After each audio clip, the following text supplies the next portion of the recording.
gue bilang di presiden keren banget loh. Mikirin negara ini poros maritim dunia. Sebelumnya ada yang mikir gitu. Bung Karno mikir kita poros dirgantara, poros maritim. Tapi abis Bung Karno kan gak ada. Datanglah Jokowi, makanya gue 2013 itu cinta mati. Jadi kalau sekarang gue benci mati lu jangan heran. Biasa harapan buat Pak Prabowo itu punya kesempatan emas untuk membuktikan Indonesia itu menjadi negara yang betul-betul berdaulat dan merdeka, ya kan? Tunggu. Dia lu mau nanya apa sih jadi kemana-mana? Pokoknya asli mana sih?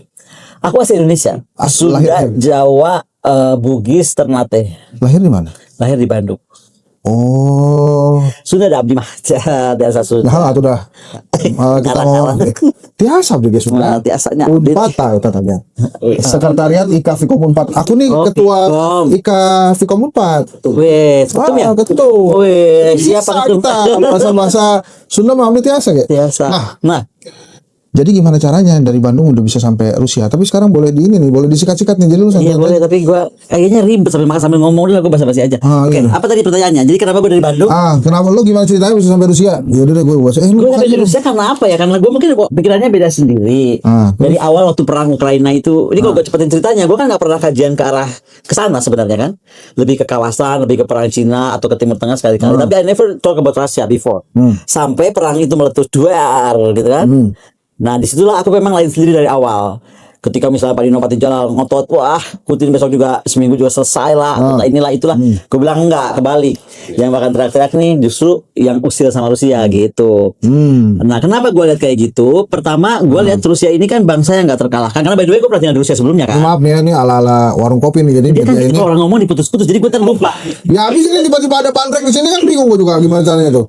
Bu Novi tuh. Terus makasih. Nah jadi itu aku bilang akan enggak begitu ceritanya. Kemudian kalau kita bicara sejarah Eropa tuh nggak pernah, waktu itu kalau nggak salah Pak Helmia ya pernah nanya, ini perang bakal pendek lah gitu kan. Oh enggak, aku bilang panjang, karena sejarah Eropa tuh nggak pernah pendek gitu. Nah tapi lebih ke alasan kenapa aku waktu itu melihat posisi Rusia itu kita harus sikapi dengan benar, dan cara kita memaknai perang ini harus benar. Karena buat aku cuma satu aja, gue kalau ada perang dimanapun juga nih, mau di Yerusalem kayak mau di bulan, gue lihatnya Indonesia bisa belajar apa? Itu nggak sih? Ngapain ngurusin perang orang kalau nggak belajar apa-apa? Nah buat aku waktu itu kenapa gue concern soal posisi kita tuh nggak boleh salah soal Rusia, karena menurut gue Papua tuh soon gonna be like Ukraine atau Poso atau Aceh akan di Ukrainisasi, waktu bahasa gue kayak gitu. Dan kalau itu Ukrainisasi, ada FPDA, ada apa Five Power Defense, ada sehat, ada apa namanya, ada siapa namanya si Australia ini The Quad, AUKUS, ada The Quad, ada AUKUS. Itu mudah sekali mereka menjadi suatu New SEATO. Jadi makanya gue bilang bye-bye ngomongin Ukraine gitu. Besok lu salah posisi, kita akan digempur. Dan itu menurut gue akan kejadian soon kalau kita nggak bisa menunjukkan diri sebagai bangsa yang besar seperti diharapkan Soekarno untuk menjadi bangsa paripurna ya. Itu say. Makanya gue lain. Nah, karena aku berpandangan beda, mungkin kemudian aku diundang menjadi member The Valdai Club, creme de la creme, the thinker of the Kremlin kan. Gitu, yang terus viral yang gua bilang Indonesia itu merupakan banget tuh semua berura-ura. Lu ngomong pakai apa sih tuh? Ngomong pakai bahasa Rusia atau bahasa Inggris kan semua langsung translasi langsung. Jadi begitu lo datang, hurrah. Gitu tuh aku dapat penghargaan dari Lavrov dari luar negeri. Ya terus gak lama ya udah rame-rame di sini udah mulai gak lucu gitu kan. Pas saat lagi kita gak lucu gitu kan. Tahu dong kapan masa-masa kita gak lucu. Terus gue ditawarin mau gak ngajar di Rusia. Why not kan. Yang nawarin siapa? Langsung dari Rusia. Siapa masa Rusia negara? Dari kedubes dong, di sini kan representasinya kan kedubes. Oke. Langsung banyak kan kamu mau nggak diundang ke Rusia gitu-gitu ngajar, dan boleh pilih mau di Kazan University karena mostly Indonesian Muslim itu Kazan, Aceh di sana orang Aceh, atau mau di Moskow, ya kan, atau mau di Saint Peters. Ya buat gua langsung Saint Peters lah. Keren lah itu ya. Kan Eropa banget lah gitu. Udah pernah nih udah sana? Doa saja. Dan jadilah aku guru besar di Saint Petersburg State University. Guru besar, dia profesor dong ya? Dan bukan cuma itu, distinguished, pakai kata distinguished depannya. Kalau distinguished profesor tuh kemanapun aku pergi di semua wilayah Rusia, mereka harus memperlakukan aku sama seperti kampus aku SPBKU. Gitu. Dan di sana tuh kasta kalau di kita kan kasta orang kaya sama orang miskin ya. Kalau di Rusia enggak, kasta lu pinter banget sama lu nggak pinter. Dan di sana tetap ngajar tentang pertahanan gitu. Enggak, gue lebih ke word politics. Enggak tentang Oke, defense, enggak oke. sama sekali udah enggak defense, lebih ke geopolitics, terus world politics. Aku departemen internasional HI dan world politics. Deket banget sama Bu Mega, kelihatannya udah lama deket sama Bu Mega. Coba ya, coba ngomongin dari sana tiba-tiba lompat ke Bu Mega. Ini ngobrol santai, lu terus kesana ntar tuh kita ngomongin. Aku tuh kalau deket bukan cuma sama Bu Mega, sama pemikiran Soekarno. Makanya mesti tahu latar belakang gue sih ya. Nenek gue itu sahabatnya Bung Karno. Nah, lu ngomong deh, terus Kan di rumah aku tuh, rumah nenek aku di Jalan Saunggaling nomor 5 Bandung, itu rumah Belanda. Itu tuh semua ruangan tuh gak ada foto keluarga. Dari mulai ruang tamu, ruang tidur, ruang makan, ruang apa, itu hanya ada foto Soekarno. Dan nenek gue tuh selalu berbicara soal, kan orangnya kan keras gitu. Lihat, kamu mesti masuk ITB, makanya kan gue masuk ITB tuh. Harus bergerak seperti mahasiswa ITB. Harus berpikir seperti mahasiswa ITB. Dan lihat Soekarno yang mah. Jadi gue dari kecil Soekarno gitu. Ya udah. Di era kekinian siapa lagi yang bisa belajar dari tentang orang Soekarno dari bukan dari putrinya sendiri, dan putrinya ini kan yang dididik banyak oleh ayahandanya sejak kecil juga bertemu para pemimpin dunia. Bayangin Bu Mega umur 14 tahun loh, udah harus pakai kain bicara sama Nehru sama level-level itu, dan bukan cuma bertemu. Setelah itu tuh Bung Karno akan tanya tadi ngobrol apa? Tadi apa kesimpulannya? Jadi Bu Mega tuh menurut aku udah dididik dari kecil untuk menjadi leaders ya oleh Bung Karno. Nah, banyak hal orang nggak ngerti itu. Atau lagi apa ya? Beruntungnya aku bisa cukup dekat dengan ibu adalah kita nggak tahu sisi humanis ibu seperti apa, bagaimana dia tuh paham sekali tanaman. Aku belajar banyak soal dari gua nggak peduli tanaman, biasa tanaman gua plastik di rumah, sekarang ganti semuanya. Terus gimana aja deh hal kecil dia perhatiin, kayak semut tuh apa, gimana ini si kodok bagaimana, pokoknya semua hal. Yang paling aku ini juga waktu kita, ibu kan sempat ke Saint Petersburg, ketemu rektor dan juga dibicara di forum rektor. Itu waktu kita lagi rapat serius, dia udah siap semua, udah BRIN ada semua kan sama ibu. Dan gue kan berdiri di pihak Rusia, bendera gue bendera Rusia dong, gue kan SPBGW dong. Jadi gue sebelah rektor, bendera gue Rusia, ibu di sebelah situ Indonesia. Tiba-tiba gue udah tahu dong, nah ini kan kita kalau sebelum rapat tuh mesti tahu yang mau dibahas apalah. Jadi udah kita bahas, tahu-tahu ibu nyanyi sesuatu yang nggak bisa kita tahu. Tiba-tiba ibu bilang gini, kalau memang Rusia hebat, ajarin kita dong gimana cara nyelesain gunung bawah laut, isu gunung bawah laut. Gue mau pingsan, gunung bawah laut. Nah itu ibu tuh kalau penuh kejutan orangnya tuh suka mikirin yang kita nggak pikirin. Ini kan mirip. Kayak lu ya. Tapi ya gue tuh terang deh ya, kagum banget sama lo. Karena gue berkali-kali datang ke acaranya PDI Perjuangan yang ada Ibu Meganya, gue gak pernah disebut sekalipun namanya sama Ibu. Lu setiap kali datang disebut mulu, oh ini orang apa sih? Apa sih? Tapi kan acara Oso disebut, gue enggak. Dan gue enggak sirik. Enggak apa-apa. Nggak maksud gue. Gue bilang ini orang deket banget kali sama Bu Mega ya. Waktu itu berarti deket sama Pak Jokowi dong? Kalau itu gue menolak dengan keras ya. Hah? Kalau itu gue menolak dengan keras, aku gak deket dengan Jokowi. Ah serius? Enggak. Aku dengan ibunya Pak Jokowi malah amat. Ibu Noto? Iya. Aku tuh kalau ke rumah Pak Ibu Noto tuh di pulangnya tuh di Bali tuh nggak di belakangnya rumahnya ibu tuh kan berbatasan dengan rumah Pak Jokowi. Iya, Ada kebun pisang kan? Iya. Itu kalau pulang gue dibekelin pisang udah kayak cucu pulang ke rumah neneknya. Tapi sama Pak Jokowi nggak deket? Nggak pernah ketemu. Cuma kecuali waktu gue ke istana nanyain waktu Poros Maritim Dunia kan waktu itu udah setahun ada di kekuasaan. Nggak, dan gue ketemu waktu dia persiapan jadi presiden. Kan gue dibantu lagi di Nasdem. Nggak kenal sama yang Noto dari mana? Makanya lu nggak pernah bisa mengecilkan alam saya. Ada aja caranya Tuhan. Oh gitu ya? Tiba-tiba yang Noto mau ketemu gue, gue ketemu dah. Oh, waktu itu masih di Nasdem tapi? Bukan Nasdem, gue tuh nggak pernah Nasdem. Gue cuman apa namanya? Kelompok pemikirnya Nasdem itu berantakan mulu. Nah, gue bentar lagi gue bakal menang taruhan nih. Apa? Karena kan anak-anak ini nyediain rebusan yang ada jagungnya. Gue bilang sama Koni, sama teman-teman gue, ini pasti Koni nggak makan jagung. Makan, cuman Dia soalnya pencitraan dia. Enggak. Nggak mungkin dia gerakot-gerakot gitu.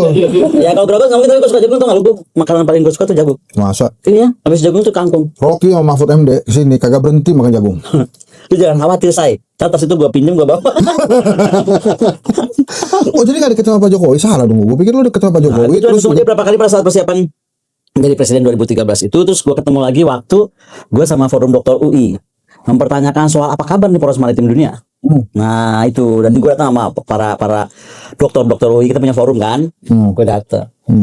Enggak, gue masih menang taruhan. Gue bilang lu gak akan makan jagung. Makan cuma nggak di depan kamera kali. Nah kan itu gue maksud gue tuh pencitraan banget gitu. Jaga banget. Bukan soal pencitraan, yang nggak bener aja makan tahu gitu kan. Itu kayak gue Henry Satrio, ya 3 tokoh hebat, Henry Satrio, Rocky Gerung, Mahfud MD makannya kerau tuh beres.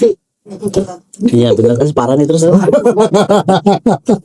Nah, makanya gitu aja terus. Enggak, gue janji sama teman-teman gue, mereka boleh nanya karena banyak banget yang pertanyaan-pertanyaan begitu Ibu Koni Bakri mau kesini, ya Allah, Ya itu Allah. langsung, wah Pak saya nanya Pak ya, saya inframe boleh, dia bilang. Silakan mau nanya apa? Ini Rifki nih dari kemarin. Iya boleh nanya. Saya kamu sama makan jagung, jangan gua aja yang jagung. Gini, bukan izin. Gak usah izin. Kalau izin tuh buat gak masuk sekolah. Ini kan banyak izin. Kita kan ini ngomongin apa ya? ini gampang kali ya. Kita kan belanja besar-besaran dari Perancis, dari Turki, gitu. Jet tempur kayak Rafale, KA gitu, 40 unit lebih dari mereka masing-masing. Nah itu sebetulnya tepat nggak sih kita merapat ke mereka? Merawat ke Turki. Atau siapa? Sama Perancis. Oh. Itu pertanyaan pertama saya tuh udah 3 pertanyaan. Satu. Nggak, tapi tunggu dong. Itu pertanyaan pertama menurut lo gimana kualitas pertanyaannya? Oke nggak? Kalau gue kalau ditanya kayak gitu cuma satu aja. Ini dengan misalnya kalau kita lihat sekarang perkembangan angkatannya jadi makin besar organisasi ini kan. Aku sih bersyukur kayak Kopasukan Marinir sekarang jadi Panglima Marinir, Kopassus Panglima Kopassus. Kohanunas aja udah Panglima. Kohanunas. Tapi pertanyaan aku yang paling dasar kan, lu jadi Panglima lu punya apa? Lu bisa deploy pasukan lu sekuat apa, secepat apa, dan bisa bimbing prajurit lu sehebat apa. Gitu. Jadi itu ada konsekuensi yang menurut gua penting. Dan kalau sekarang ditanya beli itu nggak apa-apa juga. Tapi kita tuh mau merangin siapa dan mau kemana? Itu dulu. Karena sekarang misalnya posisi kita udah BRICS dan akan memperkuat BRICS. Karena gini, BRICS ini kan nggak cuma ekonomi. Kalau kita ada di dalam sana, BRICS itu jauh lebih melebar dan sudah membesar malah ke Greater Eurasian Partnership. Jadi BRICS itu sudah berkembang. Nah di dalam BRICS sendiri tuh udah ada juga ikatan-ikatan ke dalam kawasan security. Nah, apakah kita akan masuk sampai tahap itu? Part of the security of BRICS misalnya. Kalau itu kan menjadi menarik, tapi nggak cukup tadi negara-negara yang kita bilang NATO block dong. Indonesia is too big for that. Menurut aku kita harus pegang tetap prinsipnya Bung Karno. Non-alignment movement itu termasuk juga dalam posisi persenjataan kita. Gue tuh kalau ngajar di Sesko TNI atau di mana di Sesko lainnya, aku dari dulu bilang Indonesia terus bagi 4. Tapi 4-nya tuh crossingin loh. Jadi ada Indonesia Barat, Indonesia Timur, Indonesia Utara, Indonesia Selatan. Nah Indonesia Barat dan Indonesia Selatan, oke deh, lu beli tuh alat Amerika, NATO dan kawan-kawan ya. Tapi Indonesia Timur dan Indonesia Utara, ya beli juga dong. Rusia, Pakistan, Iran, yang China. Jadi ada balance dan kita bisa mainkan itu sehingga kita juga nggak bisa dijebak di exercise misalnya. Kita tahu lah dulu Sukhoi kita nggak boleh exercise di Australia, tapi tiba-tiba dipaksa. Nah satu hari ternyata Sukhoi kita bisa di lock kayak gitu-gitu kan. Nah kalau kita bisa ngatur pertahanan kita seperti itu akan keren banget. Nah itu tapi kan banyak berubah ya, doktrin kita tuh mesti berubah, organisasinya berubah, posturnya mesti jelas, gelarnya kemana mesti pasti. Nah menurut aku itu caranya kita belanja, bukan nggak boleh belanja. Jadi apa dengan belanja besar-besaran gitu ada konsekuensi nggak sih Bu nih di kawasan sebetulnya? Kita kan ada, bahkan yang terbaru saya baca kita ada TBM tuh di Kalimantan. Iya makanya, tapi kita mau posisi apa? Bersiap-siap kita itu kan tadi kita satu kaki kita ada di BRICS, yang which is sekarang kita dibilang udah jadi part bukan NATO dong, mau dibilang kayak gitu. Gitu ya, mesti main cantik. Kalau nggak kita jadi lucu. Jadi kita akan menyatakan kita non alignment, tapi sebenarnya kita align. Iya. Itu yang nggak boleh terjadi kan, gitu. Oke, next pertanyaan kedua apa? Itu OT. Sebentar kan tadi udah nyebut-nyebut Sukhoi soalnya. Terus yang perjanjian mau beli 50 Boeing itu menurut Mbak Koni oke nggak, strategis nggak? Nggak tahu, kalau aku sih kalau beli barang jangan kan beli Boeing, beli tas aja gua nggak mau dipaksa.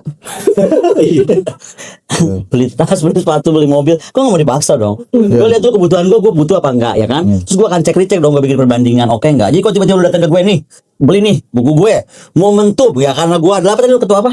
Fikom 4. Ketua gua akan cek dulu nih. Ketua Fikom UI bikin apa, Unjani bikin apa, Sriwijaya gitu loh. The only one ini. Nah kalau di only one apa ya bilang mesti ambil.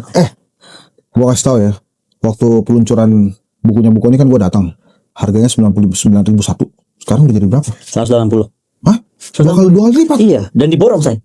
Lu tahu Kongres PDIP? Weh, jadi buku wajib ini. Lah iyalah, takut sama ketua umumnya. Bukan, gak ada hubungannya Lu itu. kan ordal. Enggak ada aja Wah, ordal. gua pengen dekat sama ibu ketum nih, beli bukunya. Enggak gitu ya? Enggak gitu. Dia ngaruh. Tapi ini bukunya bagus.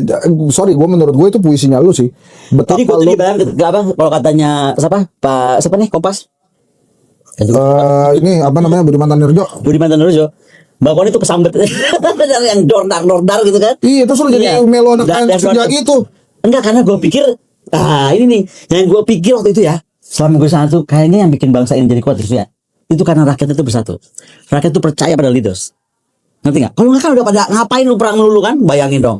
Dan gilanya Rusia itu orang perang mestinya kan babak belur, boro-boro ekonomi naik terus, ya kan? Nah itulah menurut gue pentingnya rakyat yang berkesadaran. Nah itu buku gue itu datang dari, gue pikir bukan kita suruh pemimpin sadar dulu. Kalau pemimpin kagak mau sadar, contohnya kayak si Pati itu, kagak mau mundur-mundur. Terus gimana tuh? Betul tuh. Jadi ya dia mesti baca buku gua. Ya. Di situ ada perlu 10 itu enggak ada kalau di Bible ada 10 perintah Tuhan. Di buku aku kan Ada 10 perintah perintah Rasul. Koni. Jadi, Ya gua tahu. Loh, tapi benar apa yang gua ngomong kejadian ini. Engkau harus mencari kebijaksanaan, ya kan? Artinya apa? Pengetahuan. Di kita nih gila loh, lu yang jadi orang pinter bisa kalah sama buzzer kan lo. Iya. By the way nih kita ngomongin Mas Hasto ya. Gua nggak masuk ke arah hukumnya. Tapi dengan ditangkapnya Mas Hasto kemarin, gua rasa nih KPK bakal berubah. Terkait undang-undang apa? KUHP 21 ya? Gua nggak tahu. Ada tuh. Jadi gini ya. Ini sekali lagi gue nggak nyentuh masalah hukum, tapi ini bisa bahaya kalau kita nggak benerin. Karena ada kayak contoh HP di apa? Ambil. Direndam. Dicemplungin. Lah, lu bisa ngerendam HP karena alasan apa? Sebentar nih. Sebelum itu dulu ya. Kenapa dia dibilang suap? Yang nyuapnya nggak ada. Ya, gue baru ketawa-tawa lo tadi protes sama gue. Ini sih bisa pindah-pindah ya. Ini pindah-pindah. Iya, gue karena mencari kebijaksanaan. Nah, terus itu sekarang nggak ada si Harun Masikunya, tapi masa saya ditangkap. Oke, satu hal itu ada HP yang direndam, dilempar, apa direndam gak tahu. Loh, bahwa HP direndam bisa tiba-tiba dia punya selingkuhan. HP direndam bisa dikejar utang. HP direndam bisa karena alasan apapun. Apa alasan ini dianggap Harun Masiku? Lu bongkar isinya. Nah, gue pengen tahu isinya apa. Ada nggak itu? Nggak ada. Nah, artinya besok gue nggak suka sama lu dan gue presiden Indonesia, gue bisa bikin HP lu berendam satu hari dan gue tuduh aja. Lu ngapain? Oh iya ya, benar-benar. Jadi banyak hal kita mesti lihat itulah ke apa ya? Kalau gue bilang kesabaran revolusionaris orang Megawati Soekarno Putri. Waktu kasus awal kan gue bilang, ibu lawan dong bu, ini gimana sih kok begini gitu kan?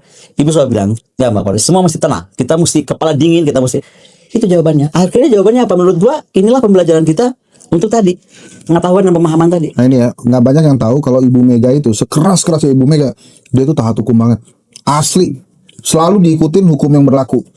Makanya demokrasi bisa jalan dengan baik, Pak SBY kepilih itu karena dia ngikutin hukum. Makanya kalau ada yang coba-coba 3 periode ya selesai urusan. Ya, tadi gue belum lihat. Terus apa lagi? Kita harus menghormati kesucian semua kehidupan, ya kan?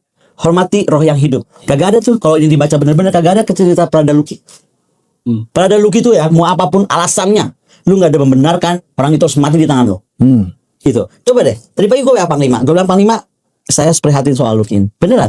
Gue prihatin banget karena pertama itu kebijakan pribadi dia. Gue nggak tahu lah. Kita nggak boleh masuk ke sana. Tapi kalaupun ya, kenapa sih ada seolah-olah pembenarannya ke arah gue boleh begini? Karena gue tadi pagi beredar tuh video seolah-olah dia begini soal kejadian dengan Richard. Iya. Namanya Richard Ya nggak bener loh itu udah almarhum. Ternyata ada undang-undang gue juga baru tahu.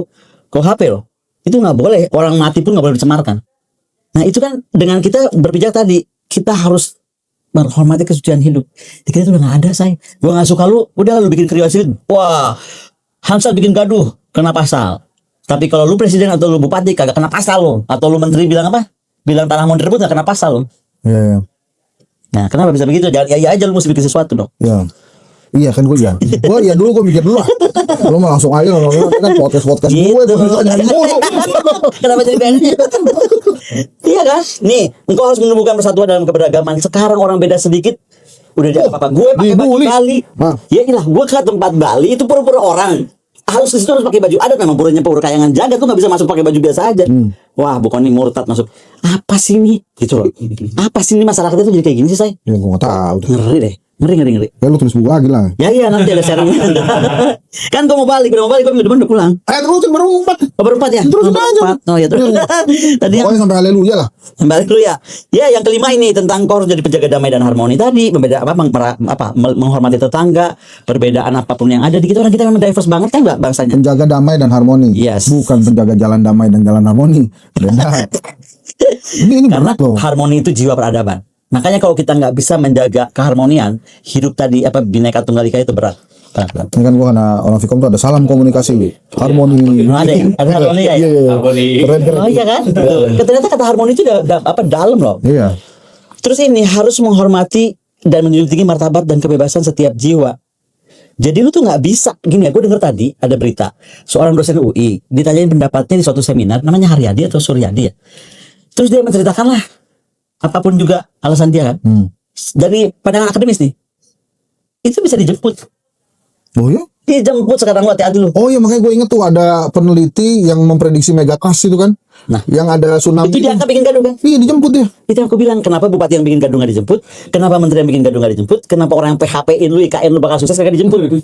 Pusing gak lu? Gue mah pusing. Kenal lo? Kenal orang siapa tuh? Nomor 7. Ya. Engkau harus jadi penjaga bumi dan anugerahnya. Ini kenapa aku betah berjam-jam dengan ibu, karena aku jadi ngerti tanaman sama Mas Tanan juga. Juga suka tanaman. Kemarin kan gua ke Beijing sama ibu ya. Ini lucu banget, ini cerita lucu. Kita kan jalan ke tempat tanaman dan lain-lain. Tapi yang jual kura-kura saya. Kura-kura satu mangkok. Kura-kura di warna-warni, ada yang gambarnya bulat, gambarnya putih, ada yang warnanya merah putih, ada itu pokoknya lucu banget ada. Berapa gede? Kecil-kecil segede gini. Ada yang di cross, ada yang di bulat-bulat, pokoknya lucu imut, ada yang polkadot. Ibu bilang gini, aduh katanya, Bang Koni tahu nggak, itu dia nggak bisa nafas karena ada di dalam kulitnya itu kan dia bernafas. Beli semua, kata ibu. Kasihan, kita selamatkan. Wah, gagal dong, beli semua. Gimana sih Madam Presiden yang menyuruh angkat keselamatan? Udah disuruh kan gua, ayo kasih ajudan gitu, udah selesai. Loh, balik lagi. Itu makin banyak itu kura-kura. Jadi karena udah habis, Bukan, karena dia bilang nih ada orang yang benar-benar ini kan, wah kita keluar banyak banget udah bu yang bener aja. Jadi besok pagi itu ibu jurusannya mengejar kura-kura. Loh kan kalau di teman kayak gini, jadi kamar ibu tuh tiba-tiba ada yang jalan sana ke TV, ada yang kemana. Tapi udah dihilangin itunya apa? Cacatnya itu udah dihilangin. Itulah begitu sampai Jakarta ibu panggil dokter hewan, ternyata nggak bisa saya. Dibawa ke Jakarta. Jadi bawa ke Jakarta. Kura-kura Mau diselamatin. Oh. Nah, itu dipanggil dokter hewan dong, di karantina gitu mau dipanggil dokter hewan dong untuk dihilangin, ternyata nggak bisa. Jadi berapa hari kemudian mati, nggak bisa napas. Situ. Nah, maksudnya jadi lu jangan warna-warnain orang. Tandanya juga kura-kura aja mati apalagi orang. Enggak, lu kenapa sih nunjuk-nunjuk mulu? Soalnya gue jahat banget. Soalnya dia suka warna-warnain. Iya. Ya itu engkau harus menerangi jalan pemuda. Jadi pemuda itu jangan ada pemuda yang so tau deh. Ngapa Ya kan? engkau harus Menerangi jalan pemuda. bagi jalan muda? Oke. Iya, jadi dia itu harus diadarkan kesadaran.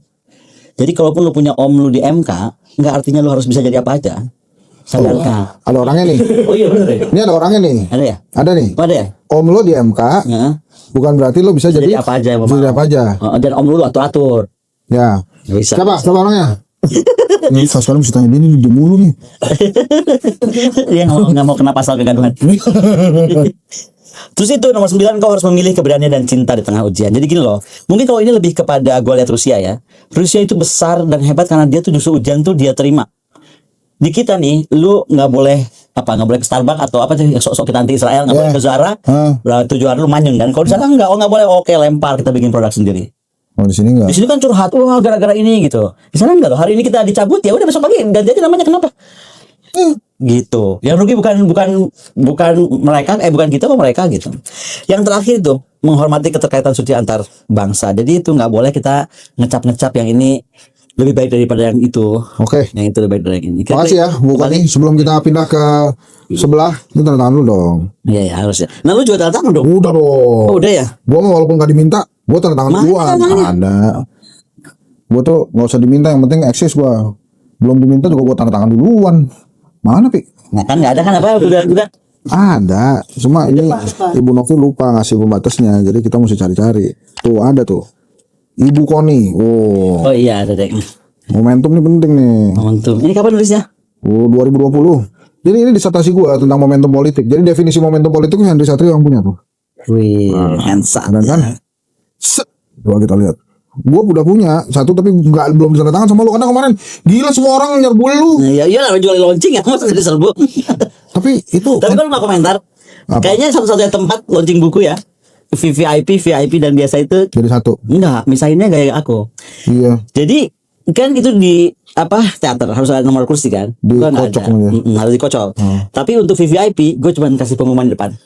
Iya. Yang berhak duduk di VVIP cuma tokoh bangsa, guru besar, dan diplomat. Udah itu aja. Jadi kalau lu ngerasa lu bukan tokoh bangsa, lu bukan guru besar, bukan diplomat, jangan duduk situ. Kalau yang VIP, tulisan gue, kalau Anda merasa VIP silakan duduk.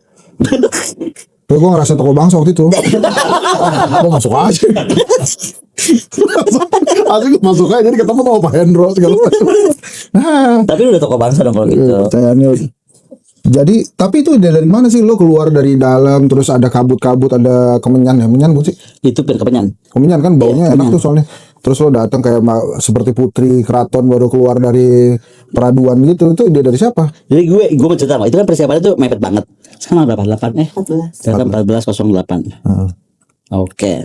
Wah, keren. Oke. Kakak handsat dong, kakak handsat. Ya, boleh. Kakak Emang udah handsat. dari dulu Ya. kidal ya? Hidal dari kecil. Oh. Makanya otak gue. Iya. Masa mau pura-pura gitu. Iya, kita kan Paman siapa yang tangan kanan? baru-baru aja gitu kan. Oh, gimana tadi? Apa? Tadi gua nanya apa sih? Itu yang keluar dulu. Oh iya, keluar dari asap itu loh, dan muncul di belakang. Iya itu kan mendadak banget. Juga bilang sama si Zaki kan sebagai IO gitu ke Zaki. Aku nggak mau dong di panggung tiba-tiba sendirian gitu kan, jadi aneh banget kalau gue mesti sendirian. Pokoknya gue soal gue turun dari awan karena gue ngeluarin Ten Commandments, ya kan. So, apa dong nggak bisa tinggal 24 jam. Terus gue ngeliat tumpukan gue belum ganti. Gue kan baru pulang dari Rusia, gue ganti fitrase. Wah lucu juga nih fitrase. Gue angkut di fitrase kan, dibikin bulat gitu lucu nih. Cuman tetap aja kayak awan. Oh, Jadi iya. gue bilang apa nih? Oh cari menyan, Iya. kita bakar. Jadi gue tuh nggak suka. Ternyata Jakarta susah nyari bokor saya. Bokor buat alarm itu udah nggak ada kan? Ah, banyak kan di Gue Keramat Jati. atau pokoknya untuk gue di tim udah tinggal menjalan berapa jam. Iya. Kemarin gue bikin apa? Ada toko apa gitu? Apa sih toko yang dulu tuh S1 deh dulu sekarang namanya udah apa nggak tahu. Nah ada dan tinggal 3. Emang udah diatur. Gue mau jam 4 sebenarnya tadinya kiri kanan. Ya udah 3-nya. Oh, udah keren kan? Gue jadi kayak dari awal. Keren. Canggih tuh, lu mesti nonton, ada di YouTube-nya ada tuh pasti rekamannya. Lu mau nanya apa lagi sebelum kita pindah nih? Boleh pindah. Ya, Boleh. nanya. Katanya kamu nanya kayak bakal serius banget jadi takut. Tadi terkait Ini Tarnus. Nah, Tarnus jadi temennya banyak. Tadi terkait AUKUS bukan nih. Itu kan ada kejadian ya, Australia udah order kapal selam dari Prancis, terus kan Datang. karena dijanjikan mau dikasih kapal selam nuklir sama Amerika dan Inggris kan, akhirnya batal tuh. Ya itu ada hubungannya nggak? Saat akhirnya Indonesia itu dikasih kesempatan oleh Prancis untuk beli dasar kapalnya mereka. Gitu. Kalau dibilang ada mungkin ada. Cuma aku tuh masalahnya kan harus ngomongin itu kalau dokumen. Tapi aku bisa bayangin kalau aku jadi mainan Prancis lah. Pusing dong, itu cewek kan mainannya. Dia kan udah di tengah tangan, tahu-tahu nggak jadi. Nah sementara ini orang kan tahu dong di mana-mana juga kita tuh karena industri pertahanan jadi hidup. Makanya kalau pertanyaan tadi pagi lu ke WA gue perang bakal berhenti, kagak akan. Nggak mungkin perang berhenti karena industri pertahanan terus hidup. Nah jadi kalau aku misalnya ke sana, nggak mungkin, dia pasti akan seneng aja apa aja bisa dia jual, mau pindahnya ke Rafael kok, mau pindah kemana, tapi salah satu. Cuman aku nggak pindah dokumen ya, kalau ini cuman nalar gue aja. Tunggu, perang gak bakal berhenti. Ya, Serius? serius. Set. Gue tuh HI gue tuh aliran keras, realis tuh pokoknya to be or not to be gitu kan. Nomor satu, kedua memang hukumnya nih, ilmu dasarnya manusia tuh akan selalu berperang karena 3 hal: Apa? agama, sumber daya, dan jalur sumber daya. Selamat ulang tahun di Indonesia. Agamanya banyak banget, ya kan? Sumber dayanya banyak, lu bisa sebut ya kan, dan jalur dong alki kita. Iya. Jadi kita tuh udah bersyukur bisa survive hari ini. Makanya kalau nggak diurus baik-baik negara ini sedih dulu Iya. ya. Serius nggak pernah? Nggak Perang akan nggak akan pernah berhenti. nggak akan. Agama itu bisa lu balut pakai apapun, tapi pakai agama bisa. Ya. Perang nih, maksud lo perang tuh nggak harus antar negara kan? Nggak harus antar negara, tapi mostly antar negara dong kalau udah terkait vlogs, terkait alki ya.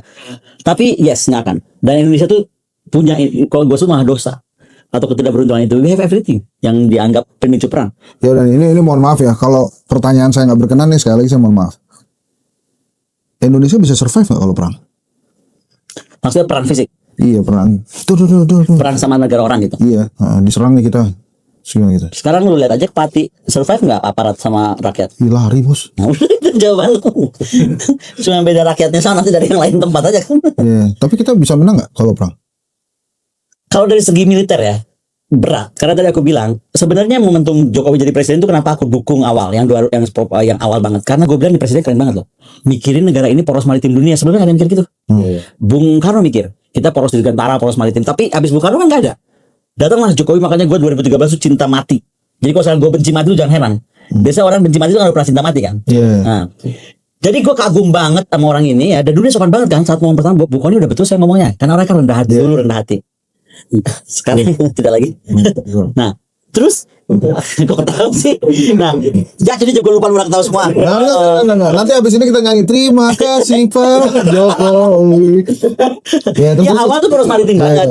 Jadi makanya aku bilang orang keren ya. Bicara soal kita bakal punya Poseidon, gila nggak lo? Waduh, kita akan bisa menyeimbangkan Australia dengan apa sebenarnya extension maritime zone-nya dia kan sampai 3.000 miles. Jadi gue pikir Indonesia bakal keren, kita akan overlap ke arah Australia, kita bisa ambil semua data dan semua apapun yang kita mau, kita bisa kontrol alki kita gitu ke arah atas begitu, ke arah barat demikian kan. Berarti Indonesia poros maritim banget. Malah gue sempurnakan, nggak cukup poros maritim dunia, Pak Presiden harus ada dirgantara dan permukaan, karena kan nggak ada sekarang kapal bergerak sendiri, kita kan flotila dilindungi udara dan lain-lain. Gue jatuh cinta banget, makanya gue bikin konsep perang gue di Sesko AL, AU, pertama itu 2 ya, AD gue nggak terlalu lah, AL sama AU itu. Dan paling ketika panglimanya Pak Yudho Margono, kita sampai kayaknya lu datang deh yang di Borobudur, aku sama Andi Wijayanto, pokoknya udah kita di negara poros maritim dunia, Apa yang kita mau bangun. Nah, kalau itu, ya kita harus beli apa yang kita harus beli sebagai negara yang memang akan bermain sebagai negara pemain. Bukan seperti sekarang, Boeing gue kagak ada yang beli, lu wajib beli nggak gitu. Ada harapan buat Pak Prabowo lah, bisa kita pindah ke situ. Harapan buat Pak Prabowo itu punya kesempatan emas untuk membuktikan Indonesia itu menjadi negara yang betul-betul berdaulat dan merdeka, ya kan? Tapi tolong tinggalkan apapun beban, termasuk orang terdekat atau atau teman berjalan terdekat. Teman berjalan terdekat yang mungkin akan membebankan, itu aja. Karena harapan pada beliau, lu lihat dong sekarang kok tentara baris, keren kan, ya kan? Makanya gue begitu, wah kok Pasus Marinir jadi bintang 3 keren gitu kan. Tapi langsung secara keren bajuan nuntut dong. Karena kita 98 itu mau memprofesionalkan tentara, memprofesionalkan itu bukan cuma naikin bintang dari 1 jadi 5. By the way ada gosip ya Panglima jadi bintang 5. Itu gue marah. Gosip. Sempurna dong itu. Gosip kalau itu gue marah. Itu cuma ada Soeharto Kalaupun dan ada, Nasution. ya kalaupun itu ada Sudirman, Soeharto, Nasution bintang 7. Oke. Puyeng. Tapi kan sekarang pertanyaannya kan apakah cuma cukup bintang di bahu kan? Iya. Itu karena bintang itu mengikuti organisasinya seperti apa, training anak-anak prajurit itu seperti apa equipment seperti apa kan, personil seperti apa. Mohon maaf kejadian Lucky ini buat gua pukulan mati tuh, bahaya dong. Bahaya. Terus lu sih ngomong tadi logistik sistem lu seperti apa? Lu mau perang kemana, logistik lu seperti apa? Jadi nggak cuma berhenti di bintang. Jadi Pak Prabowo harus memenuhi itu semua sehingga pantas. Contoh nih Panglima Kohan Lunas. Kalau gue Panglima Kohan Lunas, gue perang nih sekarang sama Australia. Gue punya pesawat, bintang gue 3. Pesawat gue 1 ekor pun nggak ada. Pesawat tempur nih. Nah, iya kan? Nggak ada. Jadi buat apa bintang 3? Kan mesti ambil pesawat dari angkatan udara, dari Kasol. Mesti ada izin. Itu contoh aja. Oke ya.